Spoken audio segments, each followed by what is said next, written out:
کہ میں نے اپنے نبی صلی اللہ علیہ وسلم کی دعا پڑھی ہے اور ان کی بات میں نے مانی ہے تو مجھے یہ بیماری ہو ہی نہیں سکتی۔ اگر وہ ڈاکٹر کی بات پر یقین کر لیتی اور دوائی چالو کر دیتے تو اس پر کیا حال ہوتا، بغیر موت کے وہ مر جاتی۔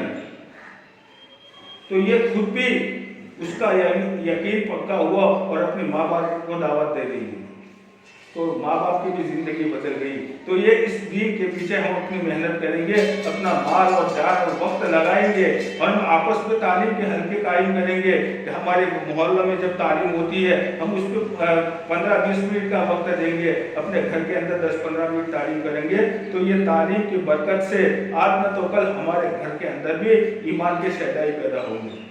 اللہ ہماری آخرت سنوارے گا، اللہ ہماری دنیا بھی سنوارے گا۔ اللہ نے آج ہمیں موقع دیا ہے اور موت سے پہلے ہمارے پاس یہ موقع ہے۔ اگر یہ موقع ہم سے چھوٹ گیا اس کے بعد کوئی موقع آنے والا نہیں ہے، اور موت کے بعد پچھتاوا کے سوا کچھ بھی نہیں ہے۔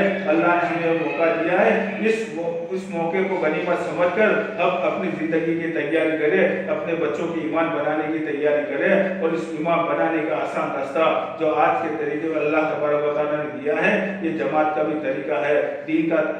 دین کو قائم کرنے کے لیے یہ تعلیم کے حلقے ہیں، اپنے گھروں کے اندر تعلیم کے حلقے زندہ کرے، مسجد کے اندر تعلیم کے حلقوں میں مرد اپنے بچوں کو بٹھائے، اور اپنے وقتاً فوقتاً اپنے مردوں کو، اپنے بھائی کو، اپنے بچوں کو اللہ کے راستے میں 3 دن کے لیے، سال میں چلنے کے لیے، 3-4 سال میں 4 مہینے کے لیے بھیجے۔ اللہ تبارک و تعالیٰ اس پر عمل کریں گے تو اللہ تبارک و تعالیٰ ہماری دنیا بھی بنائیں گے اور آخرت بھی بنائیں گے۔ اللہ تعالیٰ کہنے سننے سے زیادہ عمل کی توفیق عطا فرمائے۔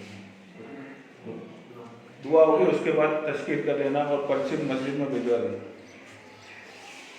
بسم اللہ الرحمن الرحیم، الحمد للہ رب العالمین، یا رب لک الحمد کما ینبغی لجلال وجهک وعظیم سلطانک، اللهم صل علی محمد فی اول کلامنا، اللهم صل علی محمد فی اوسط کلامنا، اللهم صل علی محمد فی آخر کلامنا، اللهم انا نسألک العفو والعافیة فی الدنیا والآخرة، ربنا آتنا فی الدنیا حسنة وفی الآخرة حسنة وقنا عذاب النار، ربنا لا تزغ قلوبنا بعد إذ هديتنا وهب لنا من لدنك رحمة إنك أنت الوهاب، ربنا هب لنا من أزواجنا وذرياتنا قرة أعين واجعلنا للمتقين إماما، رب اجعلني مقيم الصلاة من ذريتي، ربنا وتقبل دعاء، ربنا اغفر لي ولوالدي وللمؤمنين يوم يقوم الحساب، رب ارحمهما كما ربياني صغيرا، ربنا ظلمنا أنفسنا وإن لم تغفر لنا وترحمنا لنكونن من الخاسرين، اللهم إنا نعوذ بك من السموم والبكم والبرص والجنون والجذام سيل السقم، اللهم إنا نعوذ بك من زوال نعمتك، اللهم استر عيوبنا وعيوب المسلمين والمسلمات والمؤمنين والمؤمنات، اللهم إنا نسألك من فجاءة الخير ونعوذ بك من فجاءة الشر، اللهم إنا نسألك من خير ما سألك منه نبيك محمد صلى الله عليه وسلم، ونعوذ بك من شر ما استعاذك منه نبيك محمد صلى الله عليه وسلم، أنت المستعان وإليك البلاغ، ولا حول ولا قوة إلا بالله، جزا الله عنا محمد صلى الله عليه وسلم بما هو أهله، سبحان ربك رب العزة عما يصفون، وسلام على المرسلين والحمد لله رب العالمين.